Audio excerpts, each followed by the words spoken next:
하나님은 그 아담의 타락 이후에 이 세상에 가시덤불과 엉겅퀴를 주셨잖아요.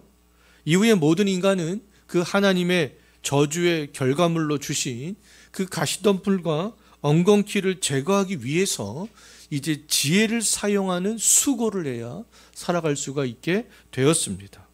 전도자 솔로몬이 전도서 1장과 2장에서 말한 것처럼 이제 인간은 먹고 살기 위해서, 또 문명을 발전시키기 위해서, 또 기쁨과 웃음, 또 사업의 확장이나 재산의 증식, 또 유흥과 같은 그 육신의 즐거움을 위해서도 지혜를 사용해야만 이 세상에서 살아갈 수가 있게 되었습니다.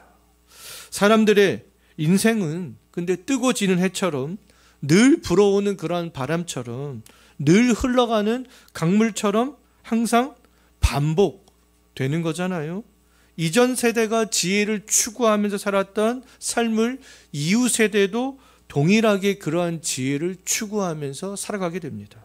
이와 같이 모든 인류가 지혜를 사용하여 많은 업적을 만들고 또 육신을 즐기기 위해서 지혜를 사용하지만, 전도자 솔로몬은 지혜를 사용하는 인생이 행복하지 않다, 그렇게 이야기를 했잖아요. 오히려 지혜를 많이 사용하는 지혜자일수록 많아진다라고 했습니다. 또 지혜자와 우매자가 동일하게 죽음을 맞이하게 되는 것을 보면서 지혜자의 삶이 우매자의 삶보다 더 낫지 않다, 이렇게 이야기를 했습니다. 전도자 솔로몬은 해 아래에서 지혜를 사용하며 수고하는 인생에 대해서 그래서 결론을 내렸잖아요. 어떤 결론을 내렸습니까? 인생은 헛되구나. 인생은 바람을 잡는 것 같구나. 그런 결론을 내렸습니다. 자, 우리의 인생이 무엇을 하든지, 우리가 어떤 업적을 남겼든지, 어떤 육신의 즐거움을 경험했는지 아침 안개처럼 잠깐 있다가 없어지는 것이 인생이 되겠습니다. 이 땅에 있는 것에서는 완전한 만족을 잡을 수도 누릴 수도 없는 것이 인생이 되는 것이죠. 자, 전도자 솔로몬은 1장과 2장에서 이처럼 지혜를 사용하며 수고하는 인생에 대해서 생각을 해본 뒤에 이제 전도서 3장에서는요, 인생의 때, 인생의 어떠한 시기, 인생의 시간, 그런 것들에 대해서 생각을 해보게 되었습니다. 모든 사람이 지혜를 사용하며 수고하는 인생을 살지만 자기가 원하는 인생을 살지 못하는 것을 보면서 이제 고백을 하게 되는 것을 볼 수 있는데, 어떤 고백을 했는지 1절 한번 보십시오. 우리의 인생이 범사에 기한이 있고 천하만사가 때가 있다.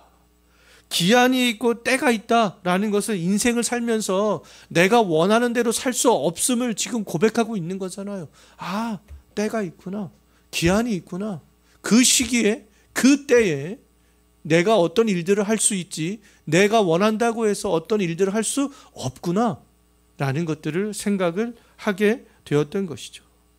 먼저 솔로몬이 그 때를 생각하면서 가장 먼저 어떤 그 시기를 생각했는지 2절 한번 보십시오. 어떤 시기를 먼저 생각했습니까? 날 때와 죽을 때를 생각했습니다. 아, 태어날 때가 있으면 죽을 때가 있구나. 예? 출생과 죽음은 모든 사람들의 공통점이 되겠습니다. 근데 우리가 이 출생부터 죽음의 사이를 살아가는 그 기간 동안에 그 인생들은, 우리들은 수많은 상황과 시기, 그 수많은 때에 직면하게 되는구나. 네? 그것들을 생각을 하게 되었던 것이죠. 전도자 솔로몬은 그렇기 때문에 2절에서부터 8절에 이르기까지 출생부터 죽음 사이를 살아가는 사람들이 직면하게 되는 그런 때에 대해서 생각을 해봤습니다. 한 약 14가지로 생각을 해봤어요. 사람들은 3절을 보게 되면 먹고 살기 위해서는 봄에를 씨를 심어야 하고 가을에는 심는 것을 뽑아야 되는구나. 그런 시기가 있구나. 전쟁 시에는 적군을 죽여야 하고 부상당한 군인들은 치료를 해줘야 되는 때가 있구나.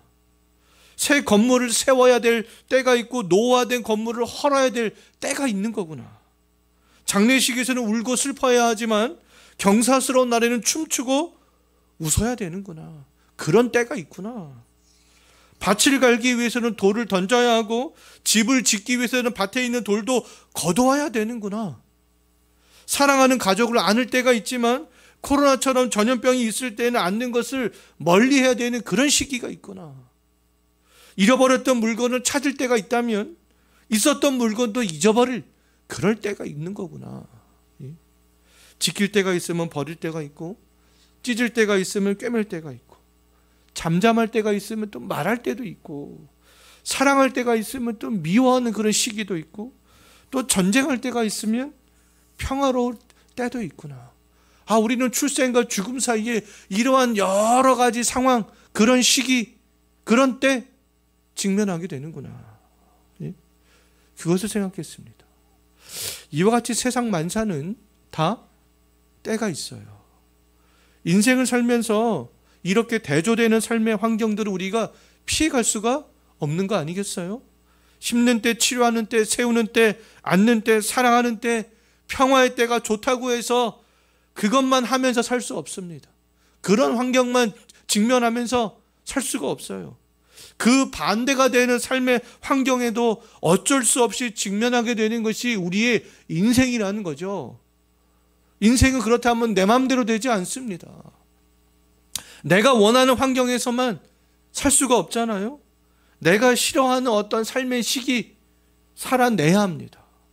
삶의 어떤 상황, 내가 싫은 삶의 상황, 그것도 직면하게 되는 것이 인생이 되는 거잖아요. 그러한 환경에 직면했을 때, 그러한 시기를 살아갈 때, 그럼 우리들이 그리스도인들로서 해야 되는 일들은 뭐냐면 그냥 믿음으로 기다리는 거죠.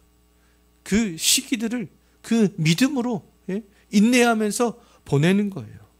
아브라함은 하나님께 아들에 대한 약속의 말씀을 받은 이후에 25년을 기다렸습니다.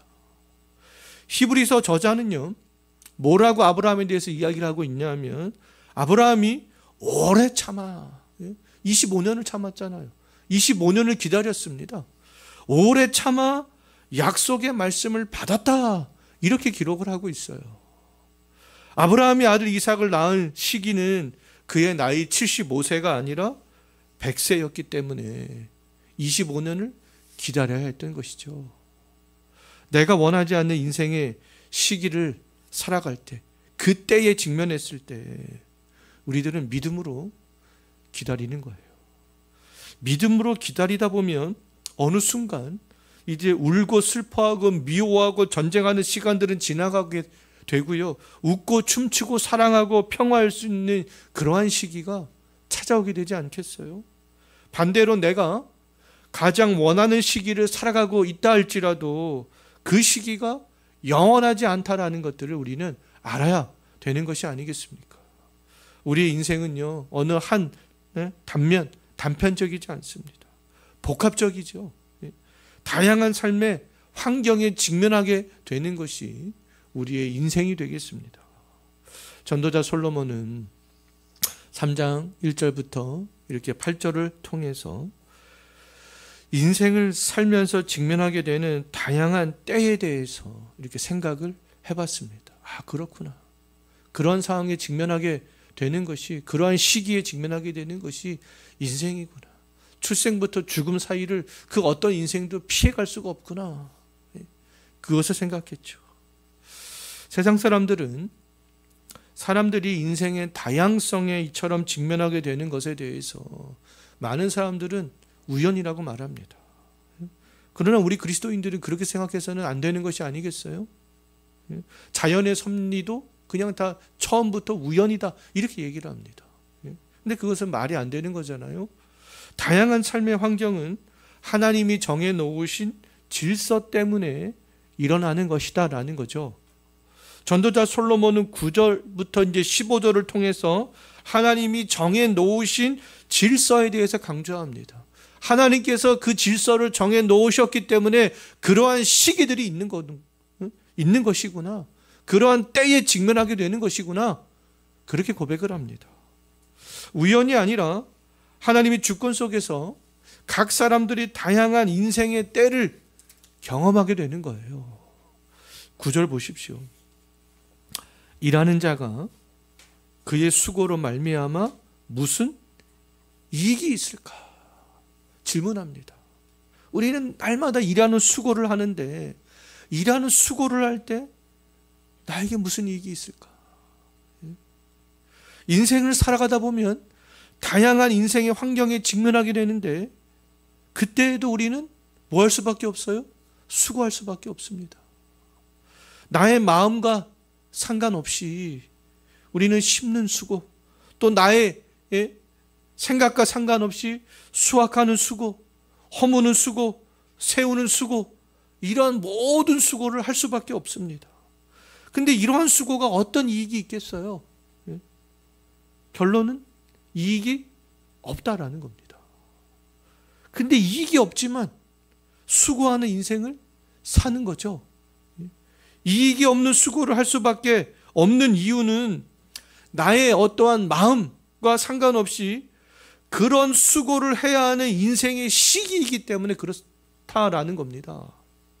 나의 마음은 수확하기 싫을 수 있잖아요. 또 수확하고 싶을 수 있잖아요.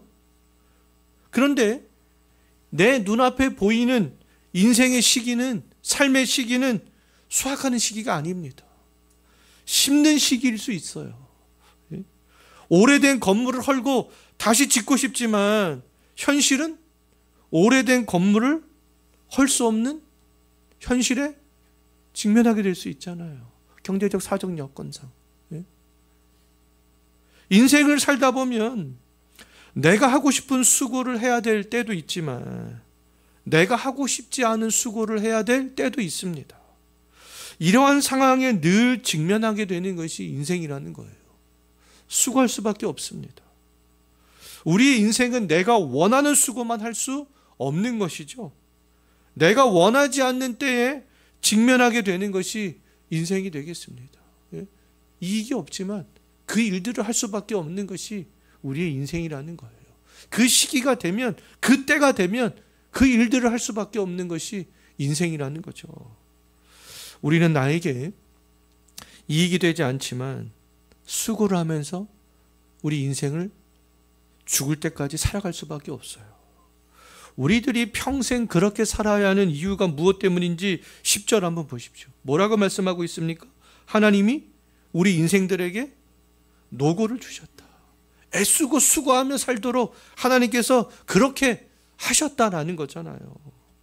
우리들이 어떤 인생의 때를 살든지 우리들은 그 때에 맞는 수고를 하면서 살아갈 수밖에 없습니다.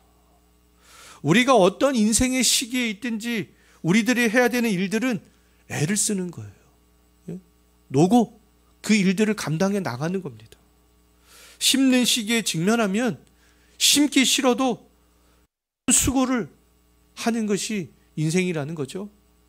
심는 것을 뽑을 시기에 직면하면 뽑기 싫어도 뽑는 수고를 해야 되는 것이 인생이라는 겁니다.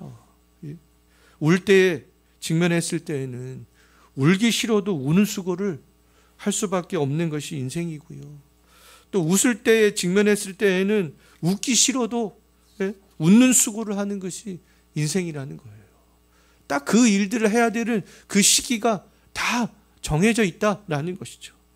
어떤 때에 직면하든지 우리가 직면한 시기마다 우리가 해야 되는 일들은 애를 쓰는 겁니다. 그 일들을 하기 위해서.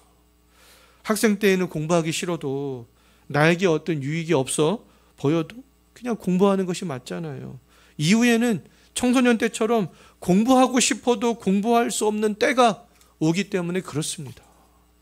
오늘날 어린 자녀를 둔 부모들은 자녀를 양육하는 것을 굉장히 힘들어합니다. 기관에서 누가 대신 다 우리 자녀를 양육해 주기를 다 바라고 있잖아요. 그런데 어린 자녀를 둔 부모는 자녀를 양육하려고 애를 써야 되는 거 아니겠어요? 특히 어릴 때부터 신앙의 지도를 하고 가정예배를 드리는 훈련을 해야 되는 거 아니겠습니까? 자녀를 양육하는 수고를 하지 않으면 어느새 자녀들이 다 커버려서 양육하기 힘든 때가 오기 때문에 그렇습니다. 하나님은 각각의 인생들이 어떤 인생의 시기에 있든지 수고하고 애쓰는 인생을 살게 하셨습니다. 예? 그것이 마땅히 해야 될 우리의 인생이라는 거예요. 이것이 하나님이 정하신 질서라는 겁니다. 우리들은 하나님이 정하신 질서에 따라서 어떤 인생의 때를 살든지 직면한 인생 가운데 애를 써야 되는 거 아니겠어요? 그 시기마다 직면한 그 환경마다. 다윗은 사무엘에게 부음을 받은 지 약 10년이 지난 다음에 왕의 자리에 앉을 수 있었습니다. 10여 년이 흘렀어요. 약 10여 년 동안 사울에게 쫓기는 삶을 살면서 죽을 고비도 여러 번 넘겼습니다. 다윗은 사울에게 쫓겨 죽을 고비를 넘기면서도 주어진 삶의 환경에서 그냥 묵묵히 애를 쓰는 삶을 살아갔던 거죠. 우리들도 현재 어떤 인생의 상황에 직면해 있든지 하나님이 정하신 그 질서를 인정하고 직면한 삶의 환경 속에서 애를 쓰면서 살아가야 되지 않겠습니까? 심는 시기라면 내가 하기 싫어도 심어야 되는 거 아니겠어요? 수확하는 시기라면 힘들어도 수확해야 되는 거 아니겠습니까? 사랑할 때라면 사랑하고 미워하는 사람이 있다면 하나님의 마음을 가질 수 있도록 기도하면서 살아가는 것이 우리의 인생이 되겠습니다. 내가 애를 쓰는 시기가 길어진다 할지라도, 내가 원하지 않는 그 수고의 시간이 길어진다 할지라도 하나님이 정하신 그 때를 인정하는 겁니다. 현재 우리들은 하나님이 정해 놓으신 그런 인생의 때를 다 살아가고 있는 거예요. 내가 원하는 인생의 시간과 환경이 아닐지라도 내가 직면한 환경 가운데 수고하면서 인생을 살아가야 되는 것이죠. 불신자들이 인생을 바라보는 시각은 자기중심적이잖아요. 내가 힘이 들면 이 더러운 세상, 이 불의한 세상, 이렇게 생각을 합니다. 세상은 더럽고 불의로 가득한 것이 맞습니다. 전도서 3장 1절부터 8절을 언급할 그 때를 생각을 해봐도 그렇습니다. 뭐 어떤 죽일 때, 울고 슬퍼할 때, 앉는 일을 멀리할 때, 잃을 때, 미워할 때, 전쟁할 때, 그런 때에 직면한 사람들은 세상을 뭐 그렇게 긍정적으로 보지 않잖아요. 그렇게 생각하는 것이 당연합니다. 그러나 우리에게 필요한 것은요, 이 시각을 조금 바꾸는 거예요. 나 중심적으로 세상을 바라보는 것이 아니죠. 믿음으로 우리의 마음의 지경을 넓혀서 우리들은 하나님의 관점으로 이 세상을 바라보는 그런 안목이 필요한 것이 아니겠습니까? 하나님은 이 세상의 모든 것을 지을 때 어떻게 지으셨는지 11절 한번 보십시오. 어떻게 지으셨다고 말씀하고 있습니까? 때를 따라 아름답게 하셨다. 예? 창세기 1장을 보게 되면요, 하나님은 하나님이 창조하신 피조물들을 보면서 좋아하셨다. 이것을 계속 반복하고 있습니다. 예? 하나님이 창조하신 세상이 아름답게 보이지 않는 이유는 우리가 하나님을 완전히 생각하지 않고 우리 나에게 직면한 그 인생을 생각하기 때문에 그렇습니다. 우리에게 필요한 것은 더 넓은 관점으로 인생을 바라보는 것, 세상을 바라보는 거예요. 창조주 하나님의 관점으로 좀 생각을 해보는 거죠. 자, 로마서 8장 28절 우리가 잘 알고 있는 말씀이잖아요. 하나님은 모든 것을 합력하여서 선을 이루신다. 악을 선으로 바꾸시는 분이 하나님이시잖아요. 예수께서 유대인들과 빌라도에게 악한 일을 당하셨을 때 구원하는 선이 되었습니다. 요셉도 형들에 의해서 애굽으로 팔려갔을 때 그 이유를 잘 알지 못했습니다. 그런데 애굽의 총리가 되어서 하나님이 주신 지혜로 많은 백성을 자기가 살리게 되는 것을 고백하면서 형들의 악행을 하나님이 선으로 바꾸셨다. 그렇게 고백을 했습니다. 내가 애굽의 총리가 되었기 때문에 많은 굶주리고 있는 백성을 살릴 수가 있게 되었어. 그렇게 고백을 하고 있어요. 아름다운 세상은요, 이처럼 악이 선으로 바뀌어지는 거잖아요. 타락한 세상이 회복되는 겁니다. 우리 좁은 안목으로 세상을 다 이해할 수 없지만 분명한 것은 모든 일들이 하나님의 때에 일어나고 있다라는 거죠. 성경은 하나님의 때, 그 하나님의 시간을 굉장히 강조하고 있습니다. 우리들은 하나님의 때가 있다는 것을 생각할 수 있어야 되는 거 아니겠어요? 하나님의 때에 그 악이라 할지라도 선으로 바뀌어지는구나. 그것이 아름다운 모습이 아니겠어요? 회복이 되어져 나가는 모습들. 자, 11절 중반절 한번 보십시오. 우리들은 알 수 있어요. 아름다운 세상이라는 것을 알 수 있습니다. 왜요?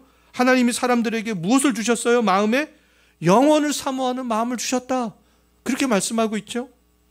불신자의 영혼은 죽어있기 때문에 영혼을 사모하는 마음을 주신 하나님을 알지 못할 뿐만 아니라 영원한 것 알지 그들은 못합니다. 또 하나님이 정한 때가 있다라는 것도 알지 못해요. 그러나 우리 그리스도인들은 주 예수 그리스도 안에서 그 영혼이 회복되었죠. 영혼이 회복된 우리는 영원을 사모하는 마음도 회복되었습니다. 그렇다면 우리가 눈에 보이지 않는 것, 그것을 전부로 생각하지 않을 수 있게 된 거 아니겠어요? 눈에 보이는 것만 진리라고 믿지 않을 수 있게 되었습니다. 영원한 것, 눈에 보이지 않는 것, 하나님의 세상, 그것을 보고 알 수 있게 된 것이 아니겠어요? 인생 가운데 우리가 악과 불의에 직면할 때 그 악과 불의를 지금 당장 이해하지 못한다 할지라도, 요셉이 애굽의 형들에게 팔려갈 때, 애굽으로 팔려갈 때 당장 알지 못한다 할지라도 우리는 하나님이 주관하시고 있는 때라는 것을 생각을 할 수 있어야 되는 거 아니겠습니까? 우리는 불신자의 눈으로 우리가 우리의 인생, 세상을 보지 말고 영원을 사모하는 마음을 주신 하나님의 시각으로 인생을 바라볼 수 있어야 되겠습니다. 우리 눈에 악해 보이는 것들이 하나님이 정한 때에는 아름답게 변화가 된다라는 것이죠. 악이 선으로 바뀌어진다라는 겁니다. 악해 보이는 이 세상도 주 예수께서 재림하실 때는 완전히 심판받게 되는 거 아니겠어요? 그때는 이제 완전히 선이 악을 완전히 이기는 그날이 되는 거 아니겠습니까?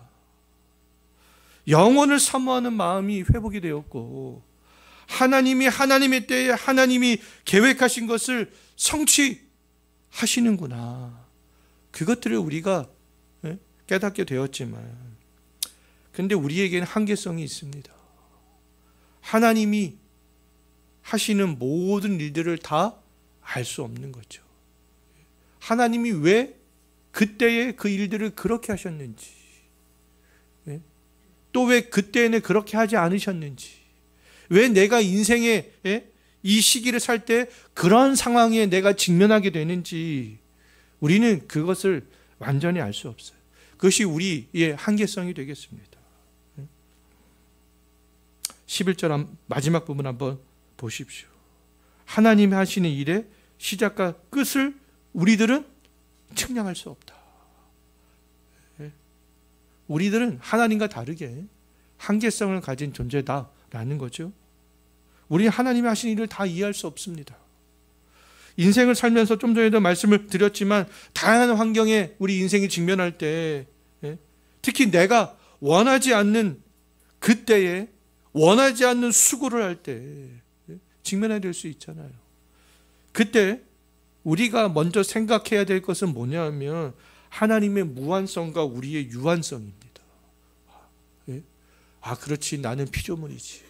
하나님이 정하신 때가 분명히 있는데 왜 나에게 이러한 시간들을 보내게 하시는 분명히 이유가 있지만 지금 당장은 나의 유한성 때문에 그것들을 이해하지 못하는 것은 당연한 거구나. 그것을 우리가 믿음으로 받아들일 수 있어야 되는 거 아니겠어요? 인간의 유한성을 전도자 솔로몬이 어떻게 표현을 하고 있는가? 14절 한번 보십시오. 어떻게 표현을 하고 있습니까? 하나님이 행하시는 모든 것은 영원히 있을 것인데 우리 인간은 그 위에 뭐 할 수도 없어요? 더할 수도 없고 또 뭐 할 수도 없어요? 덜 할 수도 없다. 하나님이 정하신 그 때를 우리는 바꿀 수가 없습니다. 15절에서도 하나님이 인간들이 직면하는 모든 때를 주관하신다라는 사실을 다시 한번 강조하고 있죠. 지금 있는 것은 과거에도 있었고 또 장래에도 있을 것이다. 사람들이 인생에서 직면하게 되는 삶의 다양한 시기는 항상 반복이 되어져 왔다라는 거죠. 하나님은 이미 지난 것을 다시 찾으신다. 즉 하나님께서는 과거의 사람들이 직면했던 다양한 인생의 때를 지금 우리들에게도 동일하게 반복적으로 직면하게 하신다라는 겁니다. 하나님은 모든 사람들의 때를 주관하시는 주권자 되시는 분이죠. 과거의 인생을 살았던 사람들도 오늘날에도 과거의 인생을 살았던 그 시기를 오늘날 하나님께서 다시 찾으시는 분이 되겠습니다. 우리는 하나님이 그 정해놓은 때의 범위 밖으로 나갈 수가 없잖아요. 하나님이 정해놓으신 범위 안에서만 우리는 살아갈 수가 있습니다. 봄에는 심는 일을 해야지 추수하는 일을 할 수가 없죠. 전쟁의 때에는 전쟁을 해야지 평화로운 삶을 살 수가 없습니다. 봄에 추수하려고 하고 전쟁의 때 평화로운 삶을 원하는 것은 하나님이 정한 그 시기를, 그 때를, 그 범위를 넘어가는 거잖아요. 그렇게 할 수가 없습니다. 우리는 임의대로 하나님이 정하신 때를 바꿀 수가 없다라는 것이요. 더할 수도 없고 덜할 수도 없다라는 겁니다. 우리의 삶의 환경의 때가 바뀌는 것은 그럼 무엇 때문이겠습니까? 하나님이 정하신 때가 되었기 때문에 그렇다라는 겁니다. 세상 역사의 주관자가 힘있고 똑똑한 사람들 같아 보이지만 실상은 그렇지 않다라는 거죠. 하나님이 세상 역사의 주관자다라는 겁니다. 유다 백성들이 바벨론 포로로 끌려갔다가 다시 귀환할 수 있었던 것은 하나님이 바사왕 고레스의 마음에 감동을 주셨기 때문이지. 유다의 강한 군사력이나 지혜자들의 어떤 그 외교를 통해서 아니면 뭐 독립운동을 통해서 이루어진 것들이 아니었잖아요. 하나님이 정한 때에 선지자들에게 예언했던 그대로 하나님이 계획하시는 일들이 이루어졌던 것이죠. 그렇다면 우리들이 하나님이 하시는 일을 다 이해할 수 없도록 하나님께서 한계성을 정해 놓으신 이유가 어디에 있겠습니까? 우리가 그 이유를 탁탁 그 환경마다 직면하게 될 때 다 알면 얼마나 좋겠어요. 아, 내가 지금 이때에는 이것 때문에 이런 환경에 직면하게 되는구나. 그 알면 얼마나 좋겠습니까? 그런데 하나님께서는 그것들을 다 알게 하지 않으셨다라는 거죠. 한계성을 딱 정해 놓으셨다라는 겁니다. 오늘 본문에서는 그 이유에 대해서도 이야기하고 있어요. 14절 마지막 부분 한번 보십시오. 그 이유가 뭐라고 말씀하고 있습니까? 하나님 앞에서 하나님을 경외하면서 살도록 하기 위함이다. 우리가 무한자라면 하나님을 경외하겠습니까? 그렇지 않죠. 나는 유한자구나. 하나님은 무한자구나. 창조주구나. 우리의 주권자구나. 그것을 생각하도록, 그것을 생각하면서 하나님을 경외하는 삶을 살도록 우리 인간의 한계성을 정해놓으셨다라는 것이죠. 선악을 알게 하는 나무를 동산 중앙에 만든 이유가 창조주 하나님을 생각하도록 하기 위함이었듯이 우리들이 하나님의 뜻을 아는데 한계성을 정해 놓으신 그 이유도 하나님의 주권을 언제나 인정하며 그 주권을 행사하시는 하나님을 경외하도록 살아가도록 위함이다라는 것이죠. 이 땅에서 인생을 사는 동안 우리들이 어떤 인생의 환경에 직면해 있든지 어떤 인생의 시기를 살아가든지, 현재 우리나라가 어떤 시국에 있든지, 조금 있으면 이제 선거철이 다가오는데 어떤 정치인들이 또 정권을 잡든지, 하나님이 왜 그렇게 하셨는지 우리는 정확히 알 수가 없어요. 우리들이 할 일은 뭐냐 하면 하나님이 정한 시기에 살아가고 있는 것을 인정하는 거예요. 그 시기에 내가 해야 되는 그런 노고를 하는 겁니다. 애쓰면서 사는 거예요, 그냥. 하나님이 정한 때를 살아가는 시간 속에서 애쓰면서 살면서 하나님을 의존하고 하나님을 경외하는 거죠. 하나님을 경외하는 삶에 대해서 오늘 본문에서는요, 현재에 집중하라 이렇게 이야기하고 있습니다. 12절 보십시오. 뭐라고 말씀하고 있습니까? 어떤 인생의 때를 살아가든지 하나님을 경외하는 마음으로 그냥 기뻐하고 선을 행하는 삶을 살아가라. 그냥 오늘 애를 쓰면서 살아가지만 그 애를 쓸 때 하나님을 경외하는 마음으로 그냥 기뻐하고 선을 행하는 삶으로 살아가라라는 거잖아요. 13절도 한번 보십시오. 뭐라고 말씀하고 있습니까? 먹고 마시고 수고하는 것도 하나님이 주신 선물로 알고 내가 오늘 먹고 마시면서 그것을 누리라 라는 거잖아요. 애를 쓰며 수고하는 삶을 살아갈 때, 먹고 마실 때 그것도 감사하며 누리라 라는 거죠. 현재 내가 어떤 인생의 직면에 있든지 나의 힘으로 현재 상황을 바꿀 수 없잖아요. 지금 씨 뿌리는 시기인데 내가 그거 싫다고 그래서 수확하는 시기로 바꿀 수 있겠습니까? 그럴 수 없죠. 무엇인가 더 한다고 해서, 무엇인가 덜 한다고 해서 바뀌지 않습니다. 그냥 하나님의 때에 바뀔 거예요. 그동안 우리는 열심히 그냥 내가 직면한 상황 가운데 수고하고 애를 쓰면서 살아가는 거죠.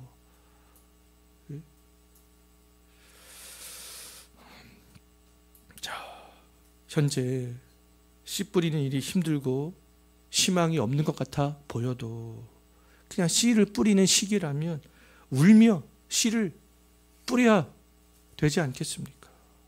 왜요? 지금은 그 일을 해야 될 시기이기 때문에 그렇다라는 거죠.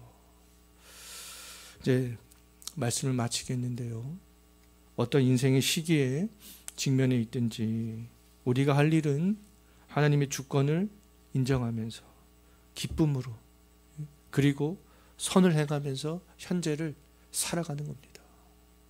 씨를 뿌리는 시기라면 뿌리러 가고 수확하는 시기라면 수확하러 가는 거죠. 그런 애를 쓰면서 그냥 살아가는 거예요. 전쟁을 해야 될 시기라면 적군과 맞서 싸우고 평화의 시기라면 평화를 만끽하는 거죠. 그것이 인생이 되겠습니다.